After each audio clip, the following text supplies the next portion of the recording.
So I want to continue what I started last night, and what happens when these high frequential waves, these different kind of waveforms that are very high frequency, photonic, gamma, and what they're all called. In any case, they're very high vibrating waves of light, of course, of light, that are hitting the earth. And they affect our DNA. So what is the effect? What do they do?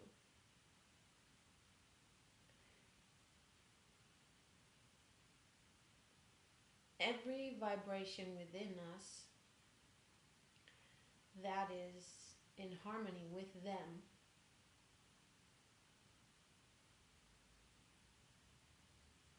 will be strengthened.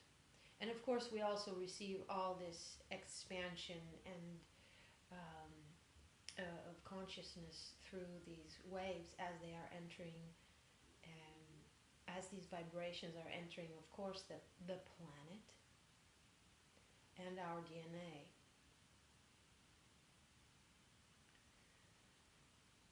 So all the vibrations held within us that are in reverse, so that are in reverse spin, that are based on the illusion of separation, that are based in fear. Because even when you are, as soon as you have a physical body, there is the fight or flight mechanism when that physical body is in immediate danger. It is the body's own innate intelligence to keep itself alive. That is there. But that is in harmony with who we are. Even if you know you're a soul, you still take care of your body.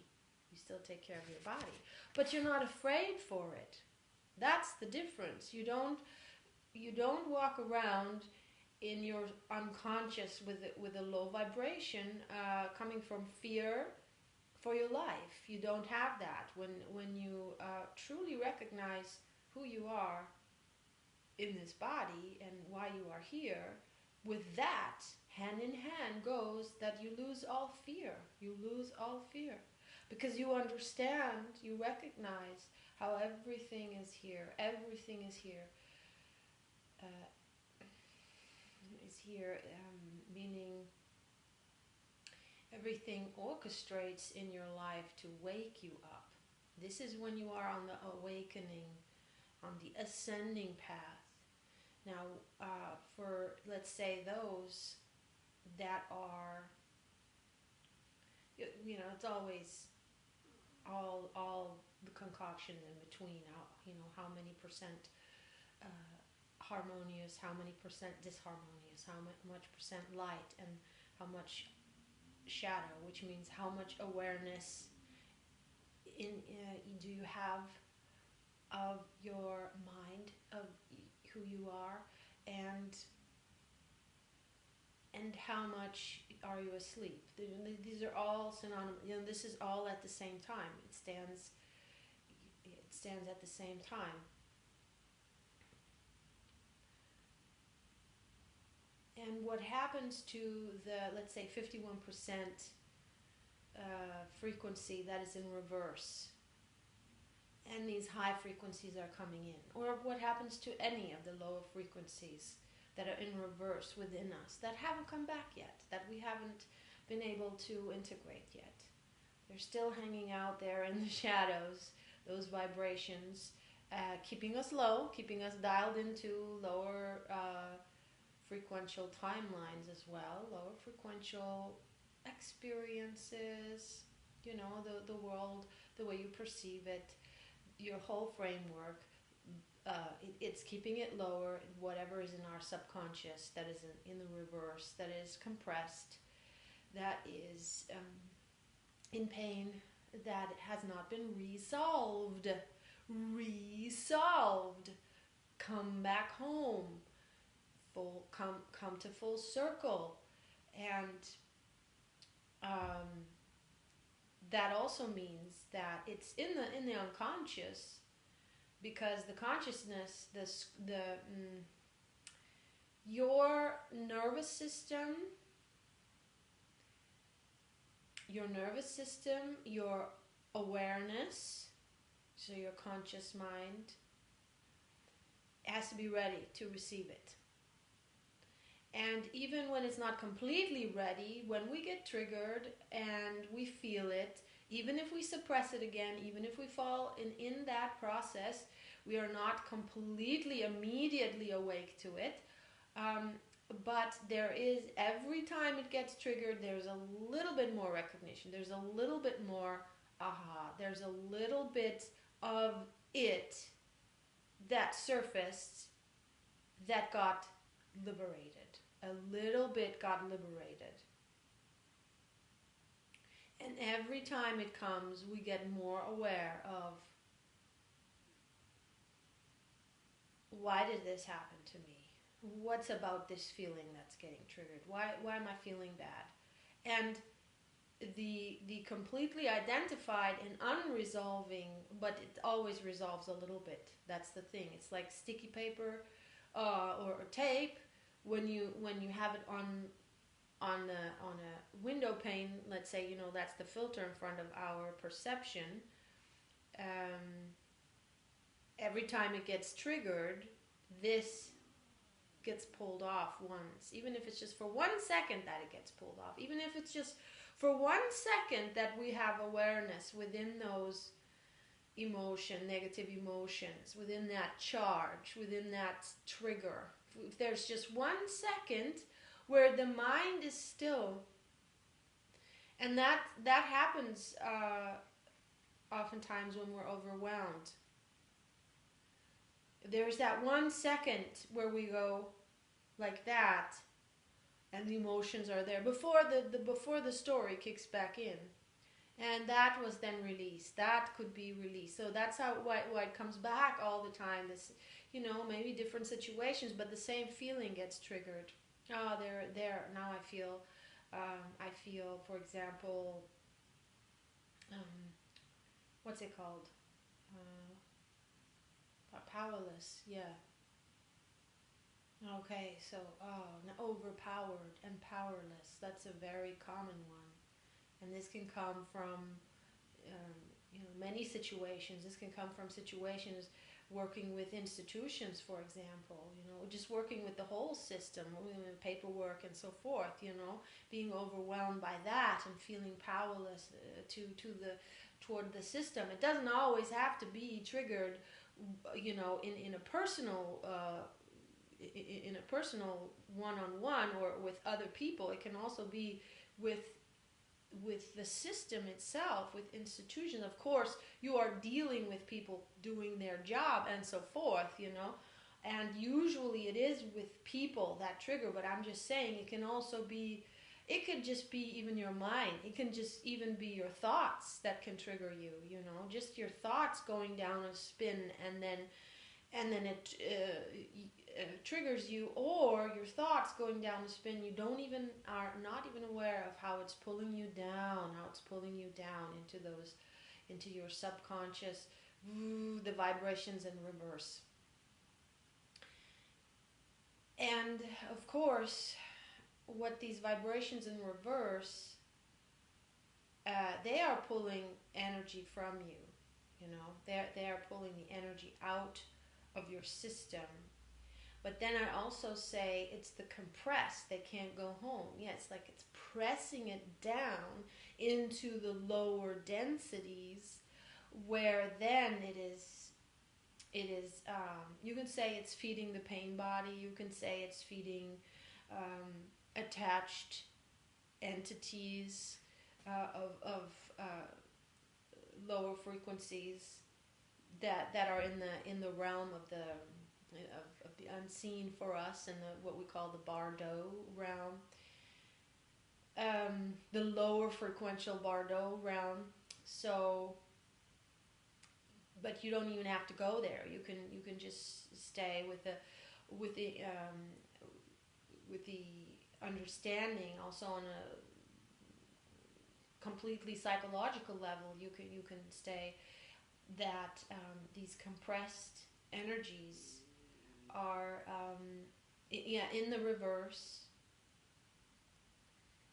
And so what happens when the vibration, high vibration, comes into our field, our DNA, because it hits the field of the Earth's DNA, and we are, of course, a part of Earth's body. Our body is a part of Earth's body, and our DNA is all the ancestry here on Earth. That we are the ancestry lines that we are that are woven into our body's DNA. That's all history of the Earth. All those bodies, they're part of the body of the Earth. They're also part of the history of the Earth. And we are, yes, completely connected, of course, with this planet. And so it changes the DNA of the planet, so of nature, and we are a part of nature. Our bodies are nature. They are natural. And this, what is unnatural, it's man-made, or not man-made. In general, what would you say? It's made not by animals, but it's made by humanoids. So, and all kinds of, possibilities there. Because I'm always talking in general, and in general, there's just this applies to any planet. That's why this applies to any planet. Yeah. Okay.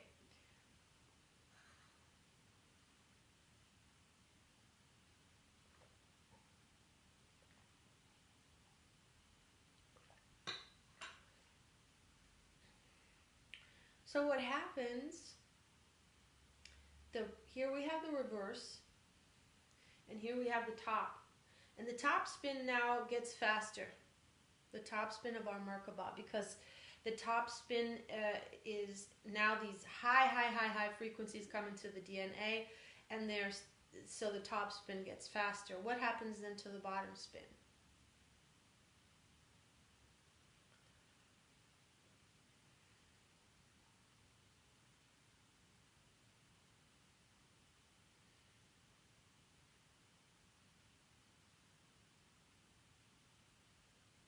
It's like a magnet.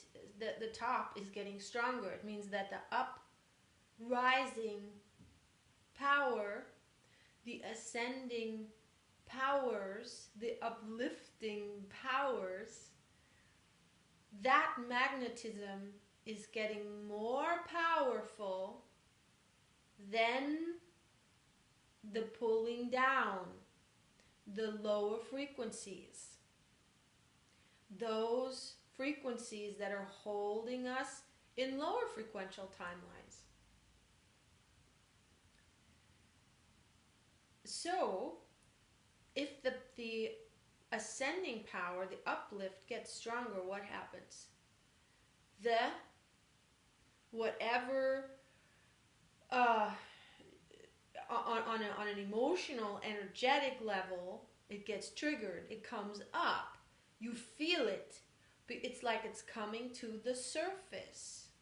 All the pain, all the emotions that haven't been resolved, all the traumas that haven't been resolved, all the conflicts, everything that is in adversity, that is in opposite spin within ourselves. And there is that representation within the emotional body. That's the energetic it's the energy body on a more physical level, because the emotional body is also literally more physical and more in the actual physical anatomy. It also has more, you can feel it. I mean, it's basically that. You can truly feel it. Whereas, the aura, you can feel that too. energy body that is lighter, that is at the vibration of, I always said as this third dimension stops here, and then it goes into fourth dimension, and then fifth dimensional, our light body. We can feel the aura, and we can feel these higher frequencies, and when we do tune into that, it cools our nervous system immediately. It's cooling, and it makes space. So everywhere where there was charge and contraction and like a nervousness, which is also a compression, and also this compulsive thinking, this kind of compulsiveness of action reaction, this reaction out of compulsion, out of habit, also that falls away, because as we are feeling the higher frequential bodies, and let's just take this, because that's a clean cut there, it's clear as a fifth dimension. We are in unity consciousness, which I I started to describe that yesterday, and the part that I didn't get, I will come to. So we feel into the aura, we feel into the fifth dimensional aspect of ourselves, an aspect of our body, and then what happens is we have space comes.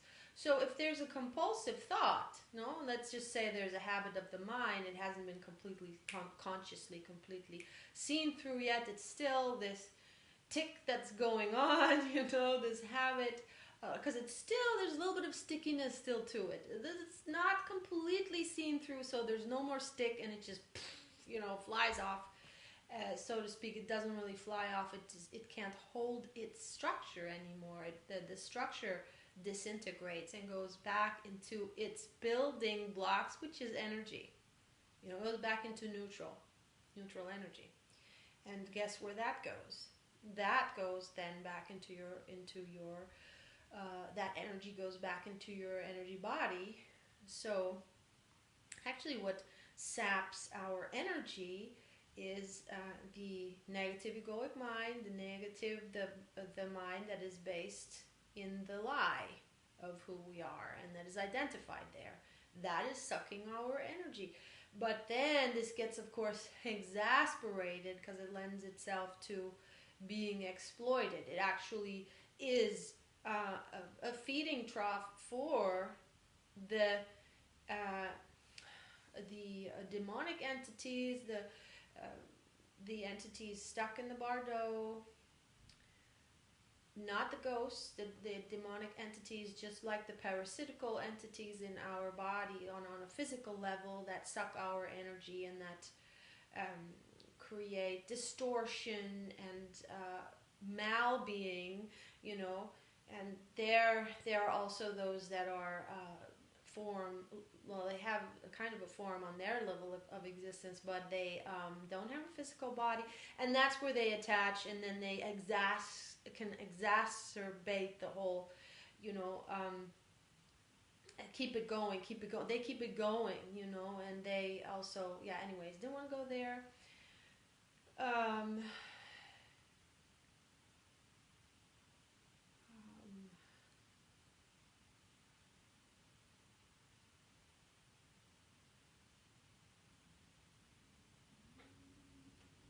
It dissolves, comes back into our energy body. Exactly. So the energy we lose is over the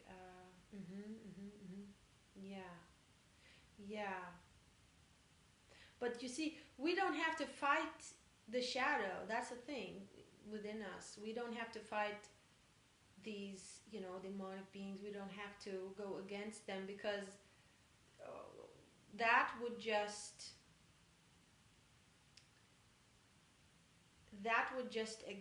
make you dive, make you share more their frequency, make you feel their frequency, and then they have more the ability to pull you in and pull you down, because there are certain frequencies, and this is what I wanted to get to, that cannot be shared.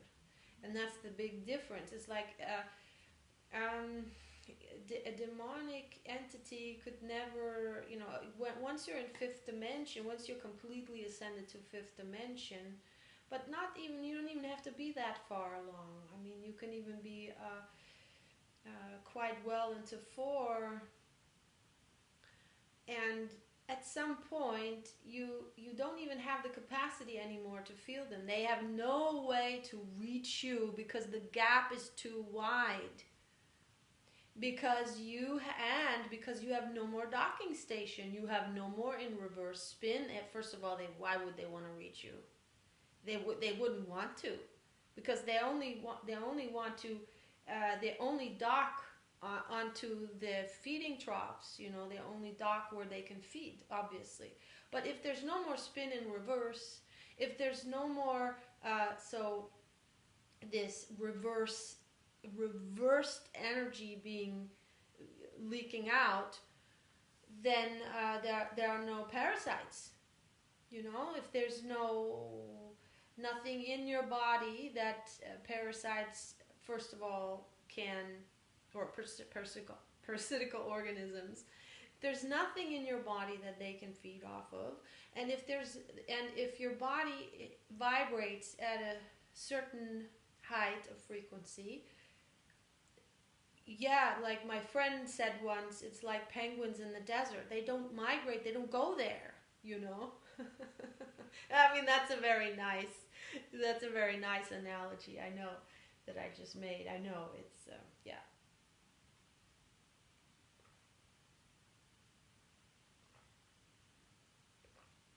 But I don't like to dip into that energy, and I don't have to explain this.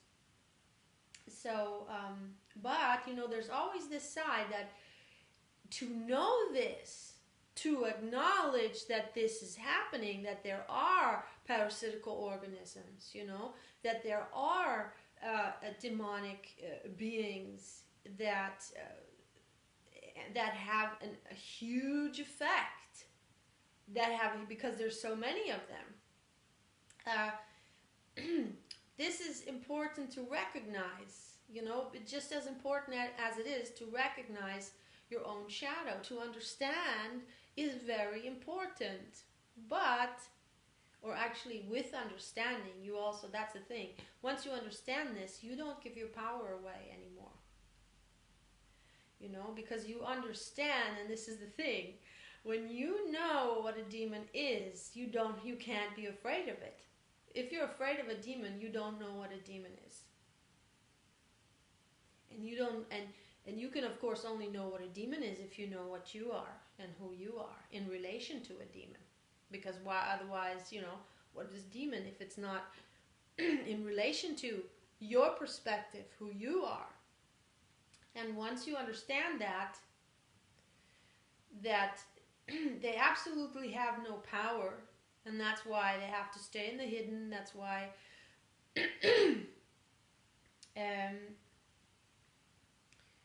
this knowledge is not common knowledge. It was common knowledge in all folklore, in all the animistic. This is not really a religion. You see, that's the thing. Animistic tradition. It's not a religion. I'm not going to explain the difference now, but the understanding of the world in our ancestors, or the traditional societies that are still traditional, that still understand themselves that still have that consciousness that they are a part of nature. I mean, that's a very important knowing to have, because the way that society is built today is we are completely going against ourselves. We're going against our nature. That's how it's set up. And that's a whole, why is it set up that way? That's not the story I want to tell today. But I will get to that, yeah.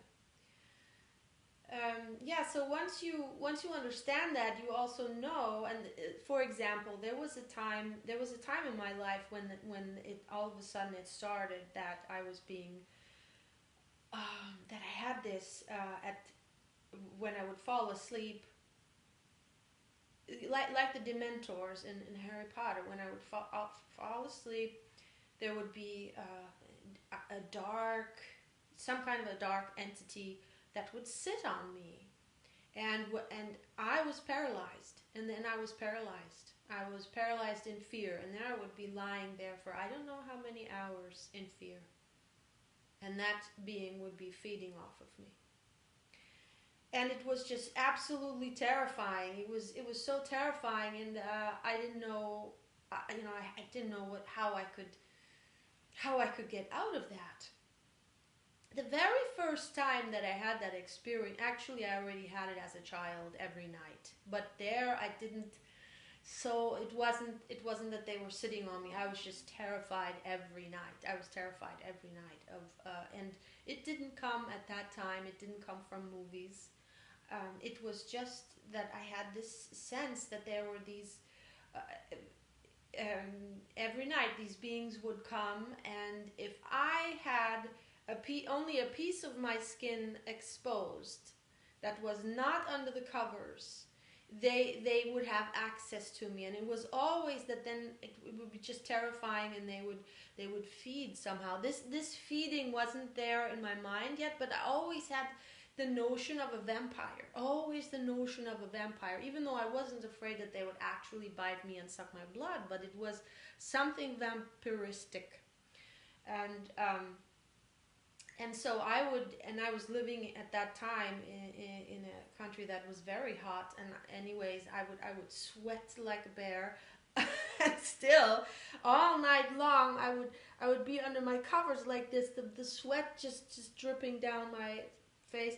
And if I would wake up and like my arm or part of my body would be exposed, I would go and pull it back in, and this went for years like this. But then it went away after that. It got better and better and better after that time, after those years. And then it came back at some point in the sense, in another way, where I physically felt this someone sitting on me. I mean, literally the mattress was going down, and it got, and the first time it happened was in India. And that was the phenomenon when it happened for the first time. I was awake, I woke up, but I was paralyzed, again, paralyzed in fear. And I could have sworn there's someone lying behind me. It was so physically clear, and I just couldn't turn around. I couldn't make myself wake up and turn around. My eyes were closed, but I was completely awake, but I was in this shock, in this paralyzation. And first when the hands, then there were two hands that are like around my neck, they started squeezing. And then it was like a fist that was squeezing itself, from the back. And I was just like inside. I mean, I couldn't even open my eyes, but my eyes were going like, oh my God, what is happening? And then through that pressure, through that the intensity of it, it was like I had to gather all my wits. It was like gathering all my wits, because it didn't have to do with strength. It was consciousness. Like, it's like, wake up.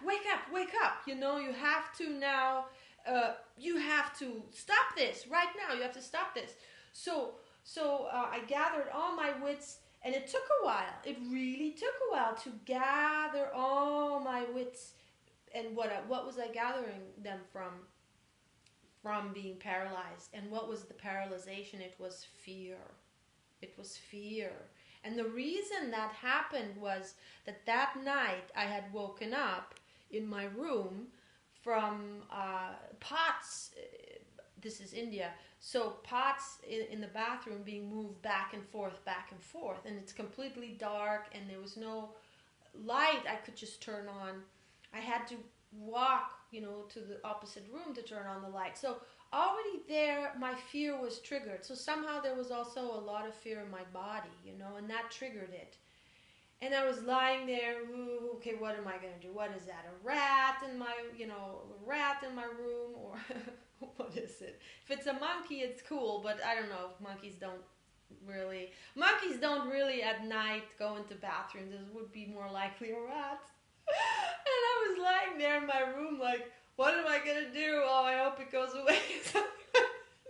But now guess what happened?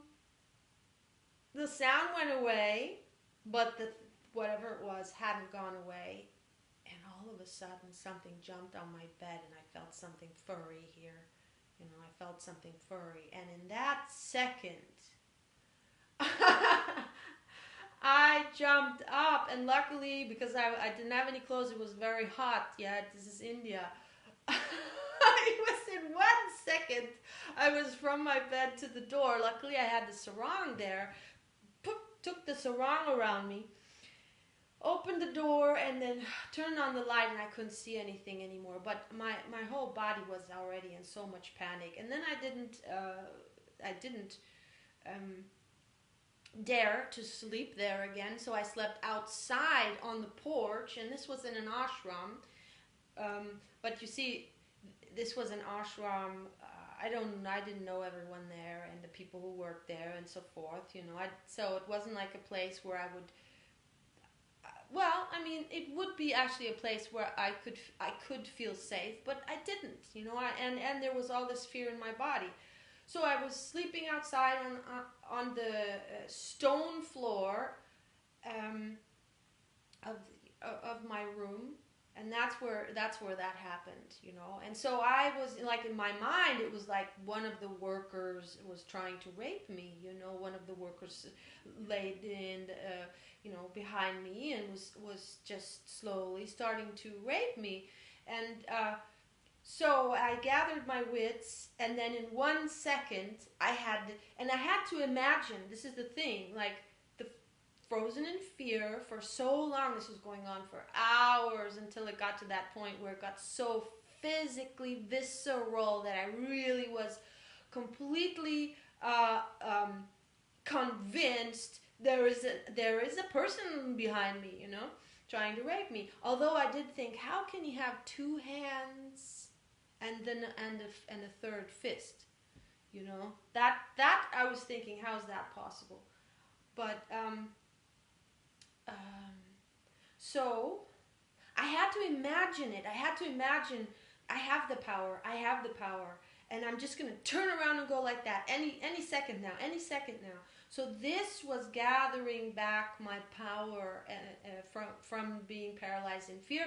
And then in 1 second I went, whoa, I just went, boom, and there was nothing, And that was the first time when I was like, wow, like what was that?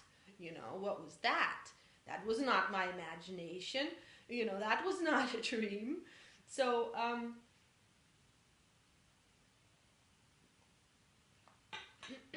then years later was this phase where there was always, every time I fell asleep, sitting on me paralyzed. And so I started I needed help. I needed some kind, I didn't know what to do. And so I found and this really, that was it. I found a really, I don't want to judge it, but you would kind of, I don't want to judge it. I found a book on, I was just not a book I would buy today. It doesn't matter. It was a book on,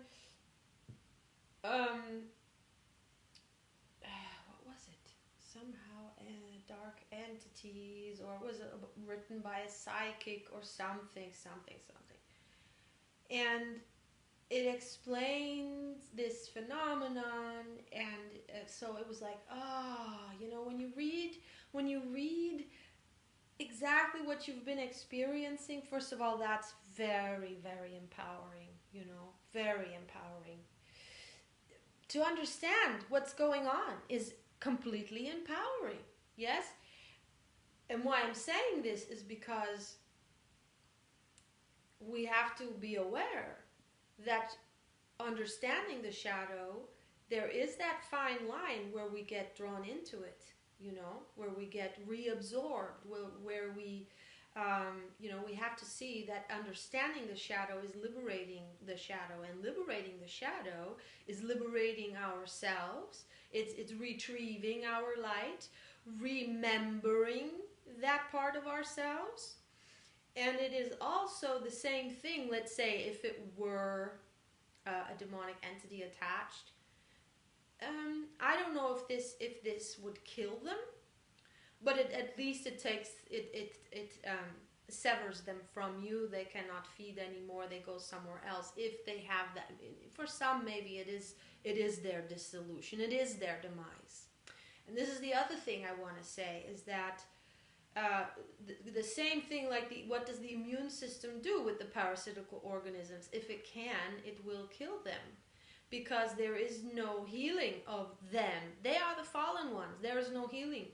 So their demise, their dissolution, their death, in that sense, is putting them out of their misery. That's like the good thing to do. That's what needs to be done. That's what needs to be done, because there's no healing potential for the fallen ones.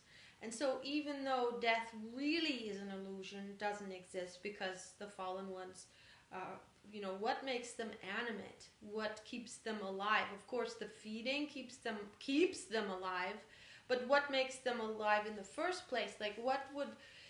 if they don't get fed anymore, they die. But what dies? What is it always that dies?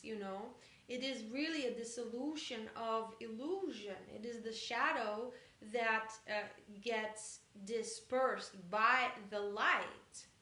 And in the case of the fallen ones, they don't rise in light, ascend, rise in light, grow in consciousness. They're not part of the tree of life, the web of life anymore, even though they are. It's like this tiny, but it's as good as I said, even they are the light in their singularity, where their what even holds that together, that there is an animate entity there. What is the core of that entity? Because it's not a machine, yes? So it is some kind of an entity. So what we call demons. At the heart of everything, of course, is light. It's a life form. It is a life form, so it's a light form. But that light is completely asleep. Completely also has no access. It's like it keeps that shape. It is the life of that shape, but there's no access there.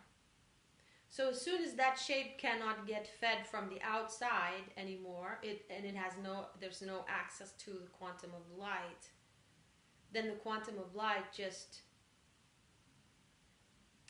reabsorbs back to the one source of light that it came from. And it really is a remembering, and it's because it can't hold itself apart anymore. Yeah. So it's the same thing as death, because that whole identity, that whole what we call being, that demon doesn't exist anymore, But of course, the little bit of life that was left, reemerges, because life never,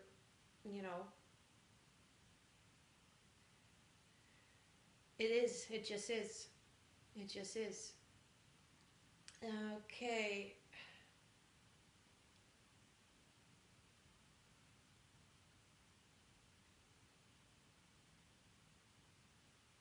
Okay, so why was I telling the story? Yes, very important. Okay. So I learned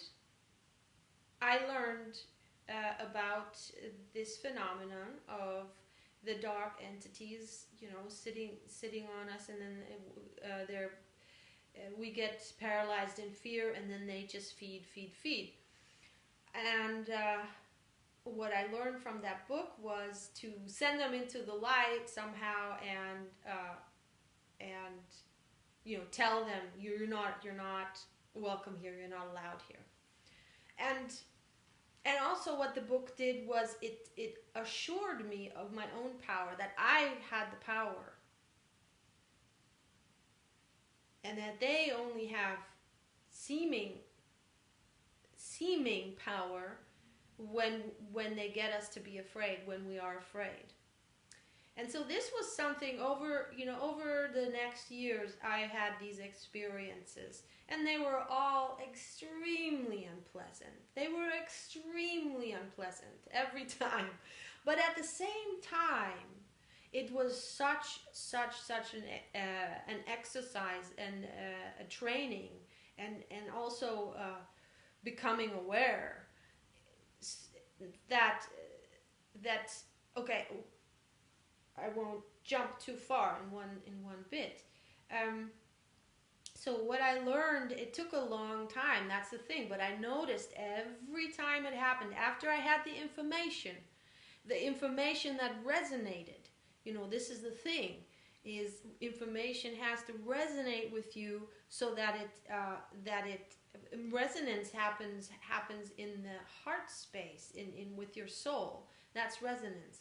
If you just take a knowledge on without knowing, does this even resonate with me, just because that person said so or so, and then you just follow this recipe and follow that rule. But if it doesn't resonate with you, then it is not, then you are not being empowered. Then you are not following your own truth. Because you can only liberate yourself when you follow your own truth, when you follow your own inner guidance. Nobody else can do that for you. Liberate you. And someone else can only guide you, because otherwise, a guide is someone who guides you to your own truth. Otherwise, they're not a guide. Otherwise, they're like someone who's misleading you or misguiding you, and then and they, of course, these, let's say, false gurus, but they're just, they have their role as well. They have the role that we can make that discernment, that we, for example, we give our power away, we get misguided, and we're not aware of it, of course. And what also means is that we're not sourcing from our own truth. We're not checking with ourselves. We don't trust ourselves. It's like we are not connected yet with the own truth within us. So we're attaching it to someone on the outside, and we're following them. And they might say, oh, this is going to lead you to liberation. Do this and this and this. Do what I tell you, or walk this way. And a guide is someone who, let's put it this way.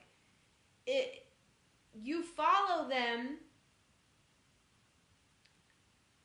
although it's not in alignment with your soul, but it is also on one level in alignment with your soul.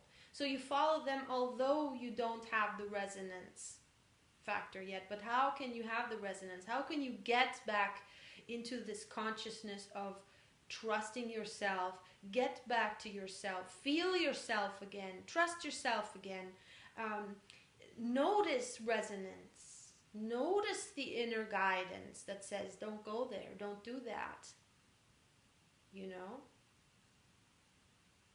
that is so subtle in the beginning because we haven't paid attention. It's the paying attention to it that makes it more obvious, more obvious, more obvious, more obvious. And that, of course, has always our best in mind. But this falling off the path, getting lost in others' truths, in others' paths, that is not empowering us. Then this path of where we are disempowered is also on a deeper level our soul's choice, because through that experience, just like through the experience of getting sucked by the demonic entities, through that visceral, the experience in the physical body, such a deep empowerment comes from that when we recognize it. When we recognize. So let's go back to the what happened with the so I was having these experiences, and every time the time that I was in paralysis got a little bit shorter. Of course, it was never short enough, and I always thought, gosh, I was so long. Why couldn't I get out of that earlier? But that's just maybe we always want to learn quicker. We always want to get out of the unpleasant part quicker. But it is because we haven't completely acknowledged how much the unpleasant part of it is actually like I'm just going to say the word spiritual gym. It is the empowerment of us, that we really, really gain powers that we did not have in a physical body ever. Like, I don't know ever, but at least not in this lifetime for sure, and probably not in other lifetimes in a body on this earth. Maybe a long time ago, I don't know. But not in this situation, not with these stakes, not with these challenges, not with this framework. We have never lifted such weights. Yeah, not working through this DNA. Exactly. In this, time-space continuum, we have never lifted these weights. Yeah, and so that's when we recognize that. Of course, when we recognize that, it instantly is so easy, so much easier to be present with the very very very unpleasant and the strong fear emotions. And so really it was about coming out of the fear. It was coming out of the fear. So I had to make myself aware when this happened. I don't have to be. What am I afraid of? I'm here in this paralyzed fear, but I know that I have the power, and this being is completely powerless, I have the power. I just have to come out of my fear. And it helped me to know that I am the powerful one. And in the beginning, I would do it with my voice. I would send them, and mind you, I was also tired. This was in the night. I was tired. I wanted to sleep, so I made myself send them into the light and say it with my voice. Go into the light. You are not welcome. And just very clear, very clear. But there was still fear in me. You see, and that's why it was. It took a long time, over years. It took that time to gain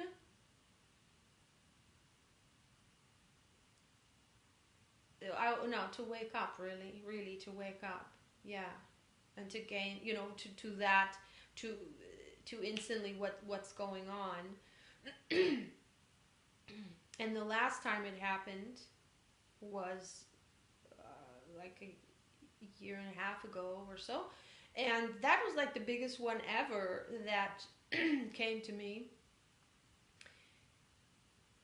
And it went very quick because I just remembered very, very quickly, you know, there was this impact of it was also a physical impact of absolute horror. It's like a horror movie. And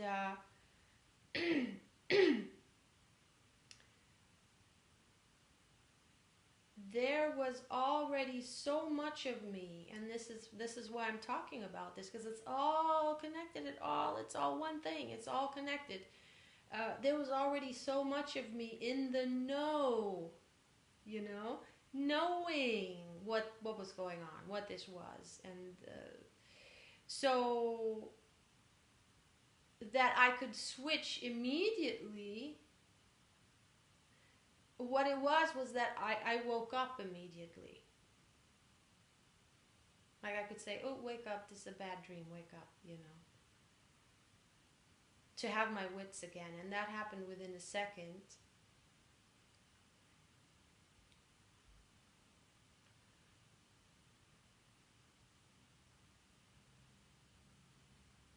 And that takes this word abiding. It is this, where you have recognized, where you have remembered yourself, and that already happens when that which is in the way of that, you know, the identification with the false identity, with the false story of who you are, when that falls away, and then you regain that energy, and you have not your that belief is gone. So there's no more distortion there into an opposite. There's no more distortion of perception there. You have that energy back, and then you're abiding. You know, that's the abiding, and that's the embodying. Then also then the soul is free to embody. That's also then the frequency gets higher. Yeah. And with this abiding, with this embodying of the light body, of the soul, of your it's also, you get this feeling of, you know, this life is not the only, you know, it goes on. It's not even linear. It's like, the sense of the multidimensionality and the sense of time also shifts. It shifts. And so many fears, and so many projections, they can't hold their energetic, vibrational structure anymore. They dissolve. And so all it is so first of all, you understand, and this really empowers you to know the truth, that all the power lies within you, all the truth lies within you, all your guidance to your happiness lies within you. And it's all about coming back to that, listening to that, coming back to trust. And again, what helps there is to know, why am I having negative experiences? Why am I feeling so bad? What am I afraid of? You know, to really know all of these things. What is pulling me down, you know? And as these higher frequencies are entering, they have been for a while, and it's increasing and increasing all the time, pulling us into 5D, into the fifth dimension. And the earth has already ascended in her consciousness into fifth dimension. And now the body of the earth is catching up slowly. And this is why there is this, what is going on, you know, what is going on earth, you know. And it's also within ourselves. What happens is all the negative programming, all the reverse programming, all the trauma, all the pain, it gets triggered. It gets triggered so much. And what I'm experiencing is that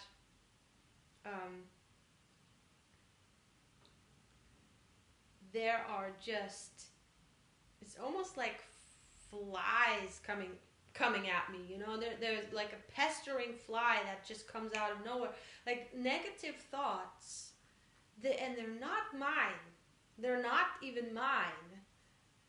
it's nothing I believe, it's nothing I am thinking, but it just is like bubbles. It's just popping, popping, popping, popping. And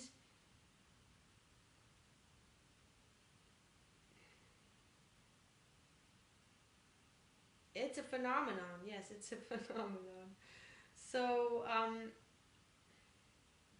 this is the time of the sobering up, and sobering up of the lower frequencies. If there's a lot of toxins, if there's a lot of shadow, and still now where it goes so fast, it can mean a lot of purging. It can also mean a lot of nausea. Like when you're doing a detox, that you might feel miserable. You might get plunged into a lot of drama, but at the same time, it's just like with that ghost. The drama is only your own fear. Yeah, so the negative was really, of course, it was exacerbated by this. It wasn't a ghost, sorry, by this demon, and the demon came to me, and then it got triggered. However, it would have never come to me if I had no fear, compressed, stuck, reverse energy, coming out, and it would have never come.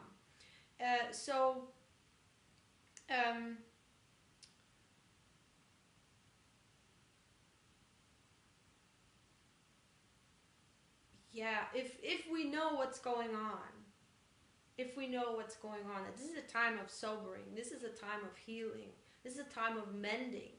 After how many thousands of years in the dark ages, in the ages where separation ran very deep, the sense of separation and the sense of fear ran very deep. Of course, then there was a time before that was also golden age, because it always goes asleep, waking up, these cycles of how much light is in the space-time continuum that our planet is in, that our bodies are in, individually, but then also the collective, of course, and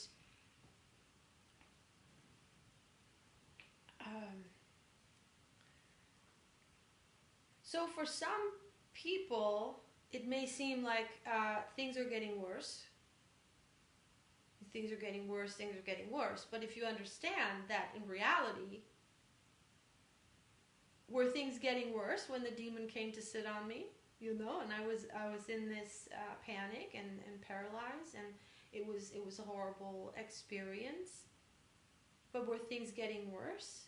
Or was it like the beginning of an awakening on that, to that? Was it the a beginning of, or a big part of releasing, releasing the fear, because I could first actually release it when I wasn't giving it off anymore, when I wasn't afraid of my own fear, when I wasn't stuck in that fear energy. The releasing of it is when it's like, see, in the beginning when I said, go away, go into the light, I was still afraid of it, so I had to send it away. And that never worked 100%. I never got to the point where I was truly not afraid anymore. But I was always better at waking up. I was always better at not staying for hours in this paralysis. So when I notice I'm in the paralysis, gather my wits, gather my wits. It took so much strength. It really, really took so much strength. But that was the practice.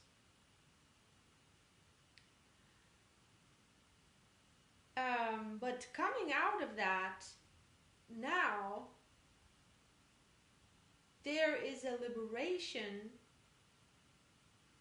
of this kind of fear of that I already had as a child. I was always afraid also as a child to go into a dark cellar or be in the dark alone. Never in a forest. I wasn't afraid in nature. I would go into nature alone. But in certain areas, in certain places, in certain houses. I mean, I'm sure there's a reason. Yeah, I was picking up on stuff, but I was like, I was afraid. And that fear is just, it's completely gone. And it makes way. It's like a true liberation. It's so liberating. It is just so wonderful. And that's true empowerment. So I would have never gotten to this place of empowerment if I didn't have the hands-on experience myself. It's the same thing with ascension. We ascend, we take our bodies. And to take our bodies, we have to first descend to have a body. And this empowerment now, of course, is in that, instead of that fear is now power. The light is back. And the fear was a very low vibration. So I inhabited that low vibration and those low timelines. I experienced them.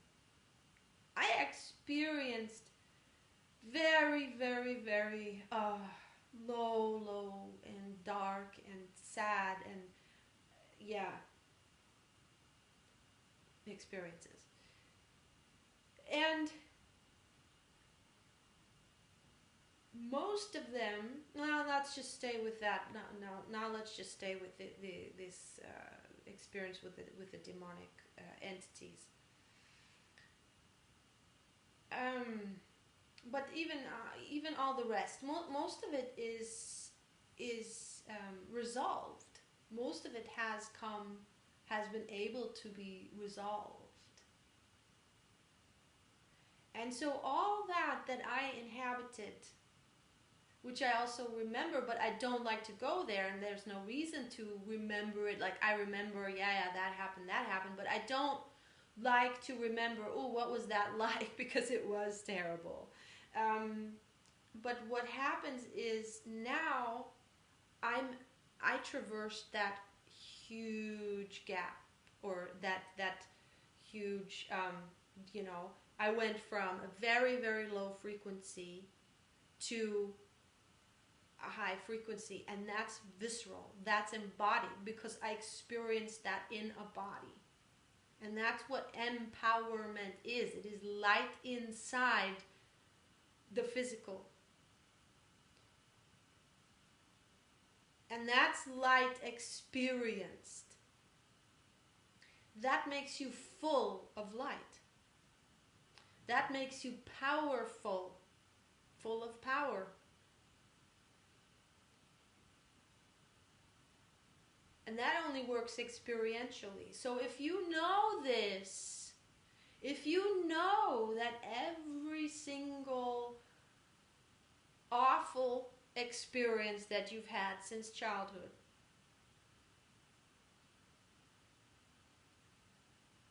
is laying the groundwork for you to be empowered equally deeply as you have been hurt.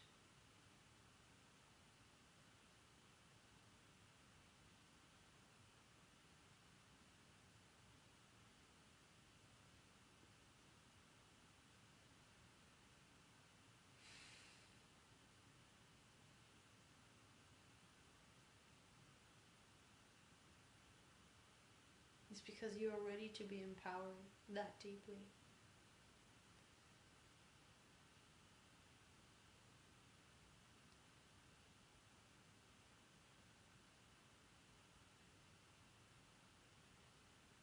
And that empowerment that is embodied is never lost. It's never lost. That's in the DNA. That is written in your DNA.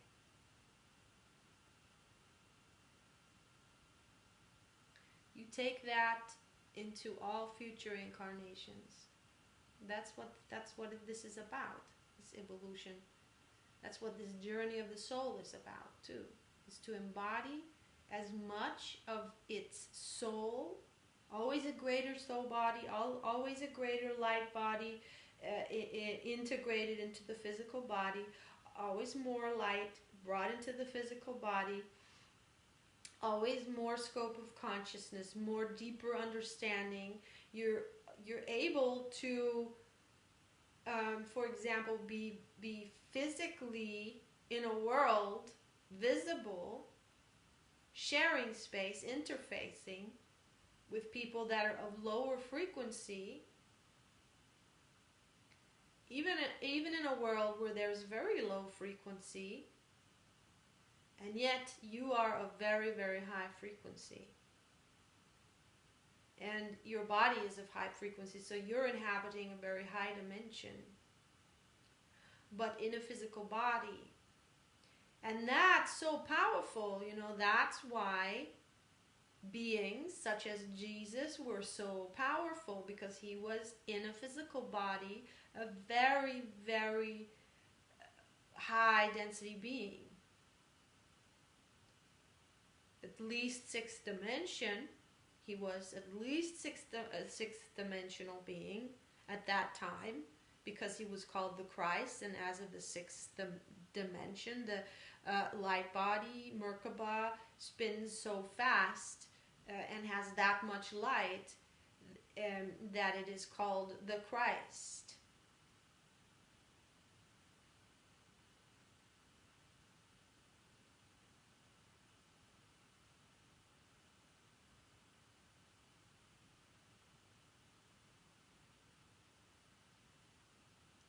So light is never anything to be afraid of. And when we feel, let's say we get an illness because it's going so fast and the body can't catch up so fast, and our minds are still hanging on, our minds are still, unconscious, hanging on to some belief that is then the equivalent in frequency, holding the structure that that this illness can be happening in the body. When we understand, however, what is going on with the earth and how this works and who we are and when we came here, but it's enough to know you're a soul, and the earth is ascending, all the light is coming in, and then what you can see, okay, I understand what's going on. I understand it's a sobering process. Nothing to be afraid of. And the misery of it is only in the identification, in the false identification of what's going on. It's only in the fear. Exactly. Misery can only still. There has to be fear to stand on. There has to be fear.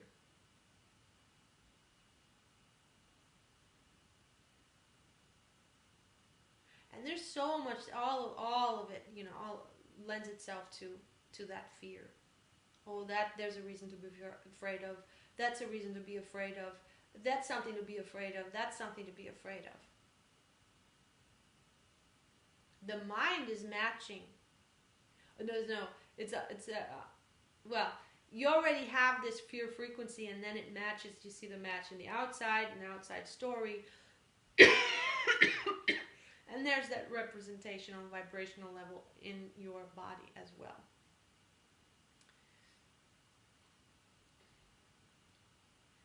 When we sit with our soul, when we remember our soul, this is what they call meditation. We're not in the story of the mind. We sit with our being. And that's how we unhook. We unstick. And then we know this is a playground. This is a training ground. This is an evolutionary play. At the same time as that, it's absolutely real and visceral and heartbreaking. That's not a play. When you're heartbroken, it's like, it's not a play.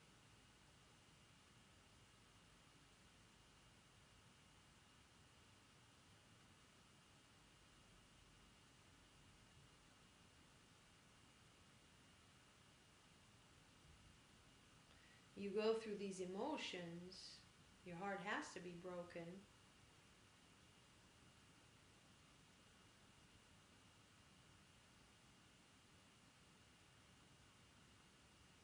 So you can let in, so the truth can come through, so you can let it in. The truth is your being. It's just this, is the life in you, the light in you, the beingness. And you can feel it. It's completely relaxed. And it's completely harmonious. And at some intensity of it, we call it bliss. Intensity meaning embodiment of the soul.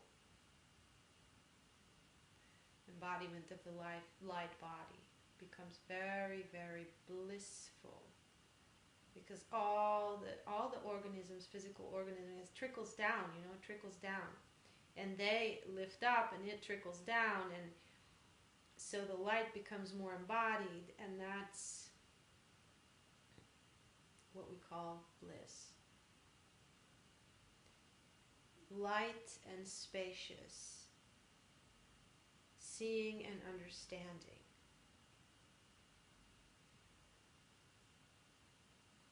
And that is when the focus is wide. Either the focus is wide on the greater story of you, or the focus is completely open and you're in no story at all. You're in that, you drop into this just awareness.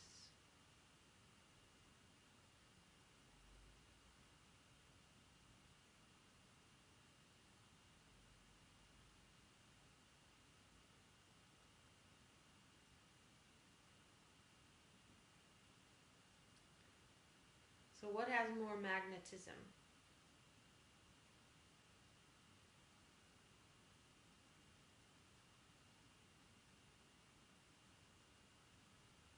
When there is still attraction to conflict energies, drama energies, dark energies, when there is a big, big, big attraction still, like almost like an addiction, to look into the dark corners of what's going on in the world. Just notice that. Notice if or when you are engaged in the shadow, you're looking into the shadow, but it can only pull you down when you don't see it. It can only pull you down when you see it through still. Oh, okay. It can only pull you down when there's still a match to that frequency within you that you are not aware of, and where you are still subconsciously believing in something that has to do with that story that is pulling you down, which means your scope isn't wide enough. Your scope is narrow, and so it has that power. And your scope is narrow because you're not aware, you're not conscious. As soon as you're conscious, you can watch it. And then you got the information, but there's not this like that you're sucked into it. You got the information, okay, and then there's no more interest vibrationally to focus on that dark, yucky stuff, It's the same like if you healed a part of yourself, you healed those energies back, you don't keep mulling them over in your mind. The mulling over of something in your mind, that stickiness, is because there's still unconsciousness attached to that. There's still parts of that is unconscious. That's always this complete stickiness, the complete identification is that's synonymous with unconsciousness.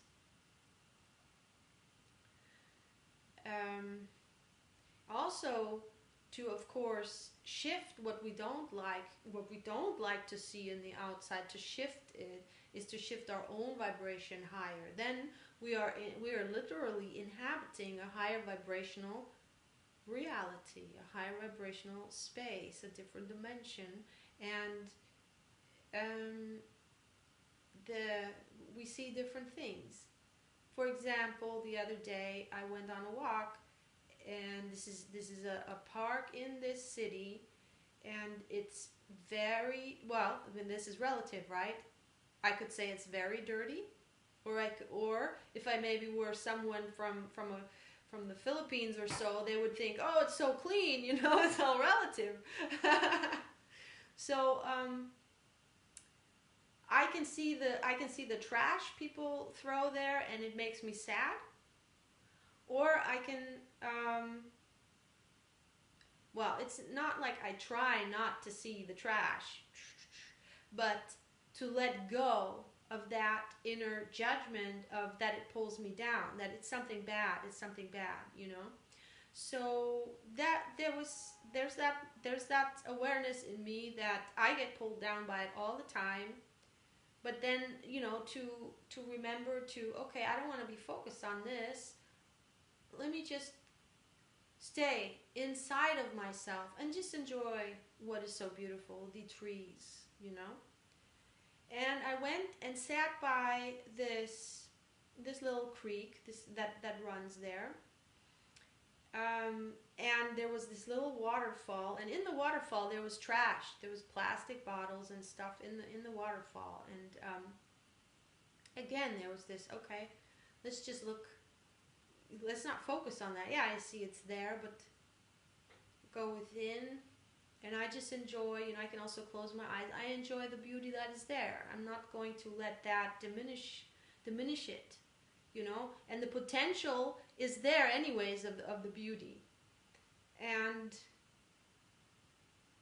what happened was, so I was sitting there for a while with my eyes closed, just feeling, tuning into from this inner column, you know, into the inner column, and then from that space just being and sitting there.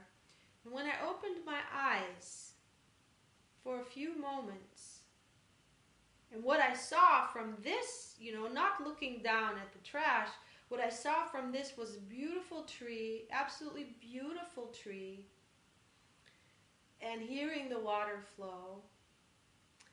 And there was a bird that flew through my screen, so to speak, that flew by, and it was absolutely magnificent.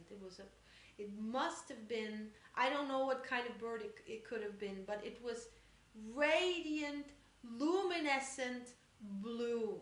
I don't know, I mean, it was a small bird, it went very fast, but I don't know what kind of bird that could have been. It was like a magical creature. It was truly a magical creature.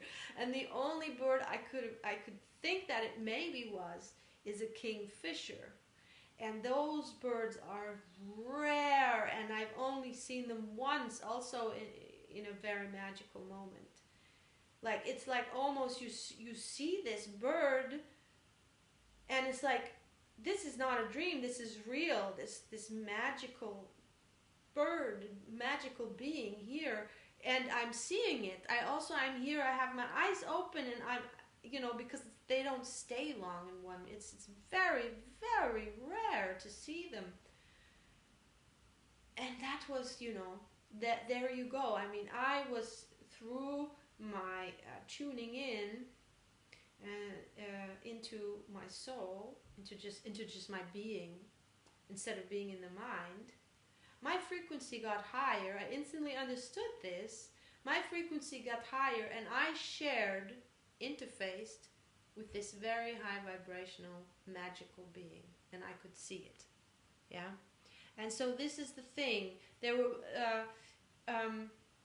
with the interfacing, is that once you're vibrating at a higher level, your mind doesn't go there anymore into the low levels, because your mind only goes there and is drawn there because there's a match in frequency within you. So there's still something within you. So yes, it's okay to allow yourself to go with that draw, but be very aware that it doesn't drag you down, that you stay with that feeling, that drawing feeling. What is that, you know? And that is still something then within you that wants to come forth, that is being triggered through what you are seeing. It's being triggered because because you can be interested in a story, but if it pulls you down, it's the same mechanism. It's the same mechanism of regurgitating. It's like all these opportunities. Are you going to take them or miss them, and then it drags you down? You go into misery. Or, yes, take this opportunity. Well, see it for what it is. Yeah, because the way that we shift these dark, lower vibrational realities is that we shift out of them. We literally shift out of them, and then it doesn't come to us anymore. They don't come into our field anymore. And even though then maybe people saying, but it exists. It exists. Yes, of course it exists, because everything always exists somewhere in the universe, first of all. And yes, but it exists here on Earth, you know. And it's like, okay, and what can I do? What is the most powerful thing I can do to shift that, to stop that, you know, something dark going on this planet, even maybe in your city or something, you know, is I hold the net up high. I vibrate as high as I can. Because if everyone would do that, or it doesn't have to be everyone, even 51% is enough of the people, then a certain density cannot hold itself anymore in the collective. It just can't do it anymore. It dissolves. And this then on the physical world stage, we will see that, let's say, cartels get slashed, people go to jail, people get killed, things just get stopped, you know, crimes get stopped, dark things get stopped. So, you know, if you're not on the forefront with your role on the physical stage, to be one of them that physically goes in there and stops these dark things from happening, you know, that's their role, to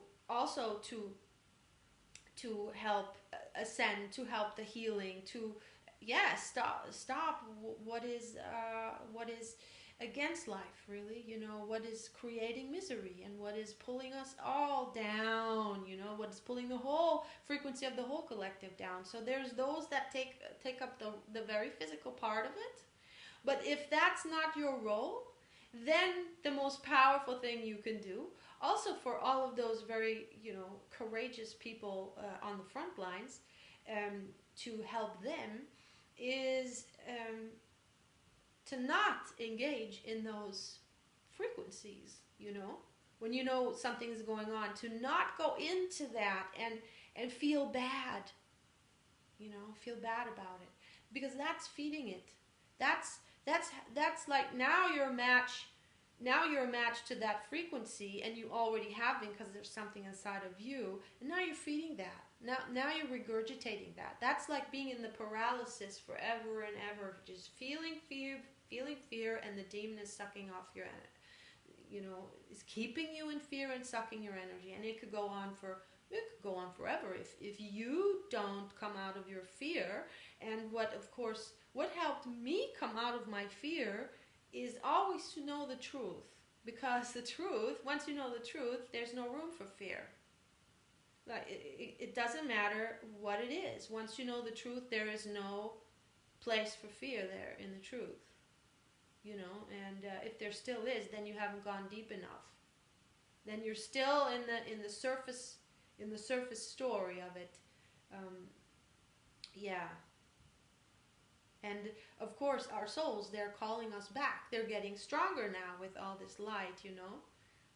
They are waking up to themselves, calling us back. Actually, the soul is calling itself, himself back, you know, is awakening.